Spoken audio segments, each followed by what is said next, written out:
First with breaking news. First with new information. Plus, your First Alert forecast. 19 News starts now. Good afternoon. Vandals have hit Shaker Square, Union Hall. Again, I'm Brian Duffy. I'm Nicole Versansky. Tonight, the Union is fighting back with a cash reward and security video of the suspects. That's right. Keith Grant joins us live where the union that calls this building home is now offering a cash reward. Keith. Brian and Nicole, the local union that here says this damage has been enough. Take a look. Vandals blowing out nearly every window here. It's boarded up. The union says enough is enough. That's why they're offering this cash reward. 4 people appearing to be teenagers caught on camera Saturday throwing rocks and smashing windows at this Shaker Square building. Only thousands of dollars of damage, no doubt. The union says more than $20,000 in damage. The security video shows the most recent vandalism to this building. SEIU 1199 has been in this building since 2019 and says it's dealt with a pattern of property crime since. Car break-ins, stolen catalytic converters, and 2 weeks ago, a front window shattered. The most recent, every window on the back of the building smashed. Then the breaking of the windows, first floor and second floor. They've also trying to get parts from the air conditioning unit. That's why that's now enclosed. The union says it has filed police reports for each incident and has now put up a $500 reward to find the 4 people in this video. Our youth, they need to know that when they do things like this, there are consequences. The union says this isn't about putting young people in jail, just understanding that vandalism like this has consequences. Employees say the repeated crimes have taken a toll. Well, I think everyone's concerned about their safety. There's no question about that. And that's a part of this, ensuring that everyone is safe, not only the union members, but the community as a whole. All right, a look at the lone window that's not boarded up, but it still has that crack in it from the vandals that threw rocks at this window here. The union wants to identify those 4 young people in the security video. That's why they've once again offered up that $500 reward. Anyone who has information, of course, call Cleveland Police. Keith Grant, 19 News. Now your 19 First Alert forecast. Certified most accurate since 2004. 19 First Alert weather day now in place Saturday evening. Strong to severe storms do appear likely during that time frame. I think anytime after 1 p.m. all the way to 6 p.m. we're going to be in a window to see strong to severe storms along a cold front. Main threat going to be gusty winds up to 60 miles an hour. That could certainly take down some trees, flicker the power here or there, and cause lots of damage here or there. Flooding also going to be a commonality as these storms kind of run over top of each other. And it's this yellow area, the level 2 of 5, slight risk of severe storms from the Storm Prediction Center. That's everyone within the 19 viewing area under the gun for those severe storms. In the meantime, dry conditions right now on First Alert Doppler. It's looking very nice out there. Those temperatures feeling nice out there as well. Bit of a lake breeze once again, 75 downtown, 81 at Hopkins, but we're at 84 Elyria, 81 Medina, 82 right now in Akron. Just a beautiful evening. Should continue for the rest of the evening as well. Plenty of that sunshine. We do eventually fall back into the 60s and 70s during the overnight. Eventually the clouds, though, they increase along with those breezes. Temperatures are going to skyrocket tomorrow. That's out ahead of the cold front that's coming on Saturday. We're talking all about that coming up in just a bit. It was a wild scene that lasted hours. A standoff in Menor ends like this, with a man in cuffs. We brought you breaking news as everything unfolded yesterday at this time. Police have new updates on the person behind that SWAT standoff. Our 19 News reporter Stephen Hernandez tells us this wasn't his first run-in with the law. That's right. I'm standing right in front of Michael Leppelheimer's home. This is where everything took place yesterday. Police tell me he has a long history of belligerent behavior. Meanwhile, some neighbors tell us it was only a matter of time before something like yesterday finally took place. He gave me a slur when I was in my front yard. We try not to interact with him. Rodney Butcher says he finally feels safe enough to eat lunch on his front porch. But not just because of yesterday's hours-long standoff, but because police say the person responsible, Michael Leppenmeyer, was a menace. Yeah, he was even going after kids, you know what I mean, on their bikes and harassing them and things like that. Exactly, and there's a bunch of bikers down on the road, and there's people standing around them. Mentor Police Chief Ken Gunch tells us the 42-year-old was first driving along Headlands Road at around 11 a.m.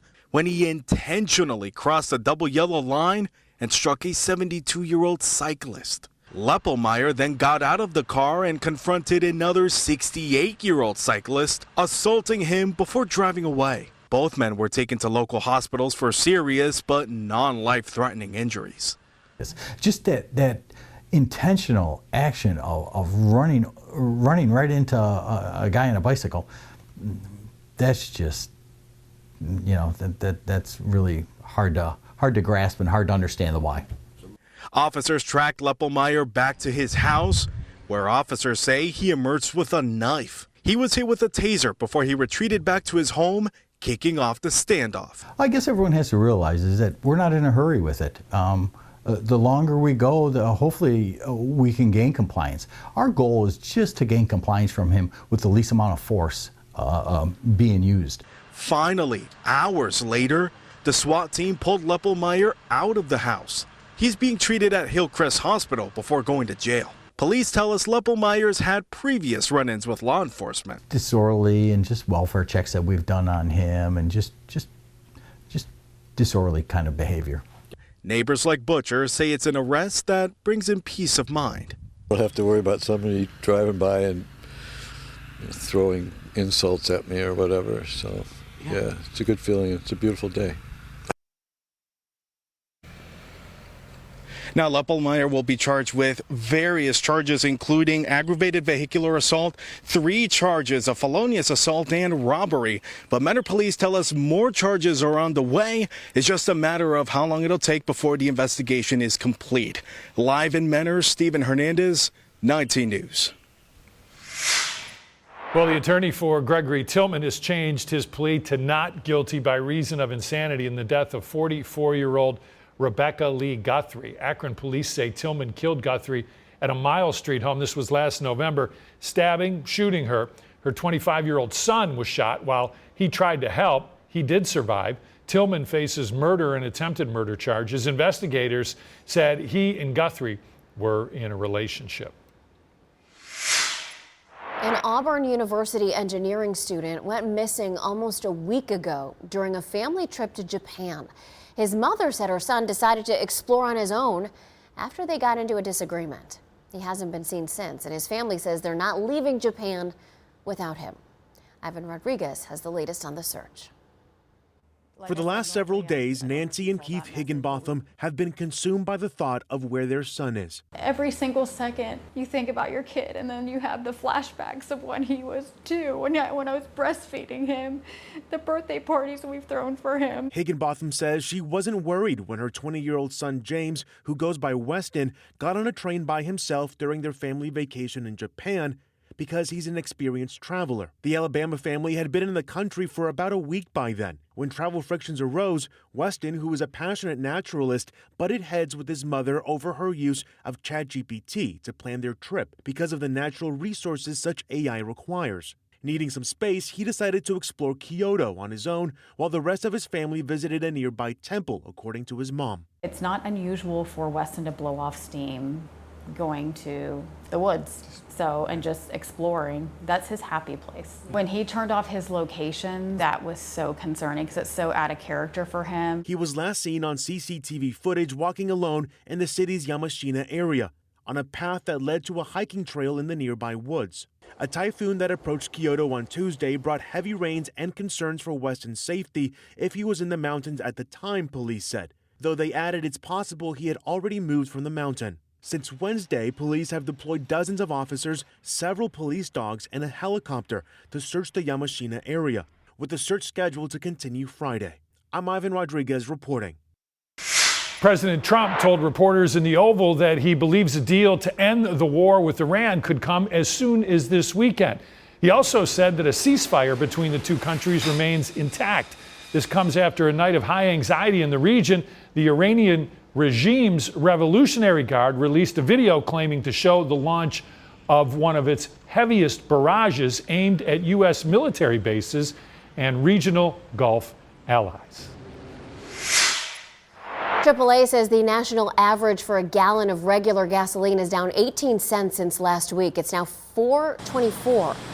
$4.17 in Ohio. This marks the second straight week of a decline, but uncertainty lingers over the Strait of Hormuz when it will fully reopen. Experts say gas prices will not decrease dramatically as summertime gasoline demand starts going up. All right, now let's check some of the cheapest places in our area, according to Gas Buddy. You'll pay $3.48 at the Sheetz in Green on East Turkeyfoot Lake Road. It's $3.79 at the Pioneer in Cleveland and on West 130th Street. $3.99 at the Amco on North Canton in Portage Street Northwest.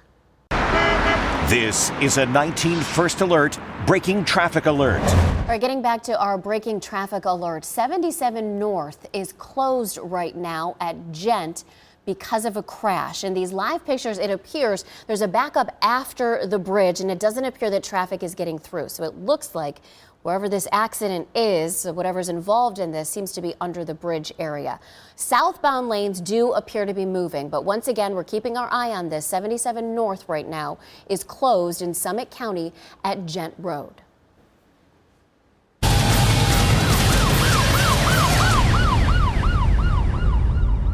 They are on our streets when they need to be in a courtroom. They are Cuyahoga's most wanted. Dan DeRosa is back with our second fugitive of the week.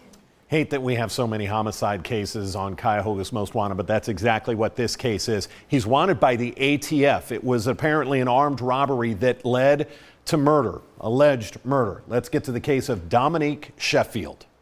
Mr. Sheffield may be known on the streets as Kenneth Sheffield or Dominique Watkins. And this case actually originates from the Bureau of Alcohol, Tobacco, Firearms, and Explosives. Court documents allege Dominique caused the death of the victim in December of 2011 during an armed robbery. He failed to appear in court and a warrant was issued for his arrest. He has a criminal history with the Sheriff's Department dating back to 2010 to include a conviction for drug trafficking. And he should be considered armed and extremely dangerous. Detective, we do this program for a number of reasons. It helps clean up our community. It helps get victims some justice in court. Also gets our viewers a potential of up to a $5,000 reward. Remind us what you like to tell them. That crime doesn't pay, but Crime Stoppers does. I want you to think about that. This guy is accused of murdering someone. That means not only is he dangerous out on the street, that means that person's family has never gotten justice. It is one simple phone call, 216-252-7463. That goes right to Crime Stoppers. You get to remain anonymous. They don't want your name. They don't want your phone number. They just want the tip that brings in Dominique Sheffield, Kenneth Sheffield, or Dominique Watkins. I don't care what you call him. He needs to be in a courtroom, not on our street. Well, we told you about a Ford recall yesterday, and today we are hearing about another recall. Ford recalled nearly 420,000 Expedition and Lincoln vehicles because of a seatbelt issue. The seatbelt could lock and prevent it from retracting or extending. That increases the risk of injury in a crash. The recall affects model years 2018 to 2022. Ford is going to send out notices next week at a free repair at the dealership. Another recall alert for chicken sausages links from Costco. If they're in your fridge, you need to check the use-by date. So Jones Dairy Farm is recalling certain packages because of a production error that mixed pork into those links. So the affected packages have a use-by date of April 29th, 2027. You can return that product to Costco for a full refund. Now your top four at 4, the latest after a bizarre incident that started in Newburgh Heights last evening. Police there pulled out onto Harvard after someone sped by them at a high rate of speed. Almost immediately, the suspect, Jamel Lewis, crashed into several cars at 74th and Harvard, took off running. Lewis then shot someone who was just standing on Clement Avenue. The 23-year-old then shot and killed himself. That person Lewis shot on Clement, we understand, is in the hospital. We do not know their condition. Cleveland police found Lewis in a backyard on Park Avenue. Menor police have identified the man accused of intentionally, they say, hitting a bicyclist and then attacking another cyclist. They say he took off and was tracked a mile away, leading to this, an hours-long standoff ending with his arrest. He's Michael Lepmeyer. 19 Investigates dug into his background, found a criminal past going back more than 20 years. Lepmeyer has prior convictions that include public indecency, attempted vandalism, and at least 2 OVIs. Akron police just released this video as they search for an assault suspect. The victim was attacked by a number of suspects. They're looking for this woman in the black tank top, light-colored shorts, and hair pulled back on top of her head. If you have any idea or any information about any of these people in this video, contact the Akron Police or Summit County Crime Stoppers. 2 former First Energy executives have been re-indicted for their alleged roles in the House Bill 6 scandal. A Summit County grand jury charged Charles Jones, former CEO of First Energy, and Michael Dowling, the company's former senior vice president of external affairs. They're accused of taking part in a $60 million bribery scheme to have state lawmakers pass a bailout of its 2 nuclear plants. Their first trial ended in a mistrial back in March.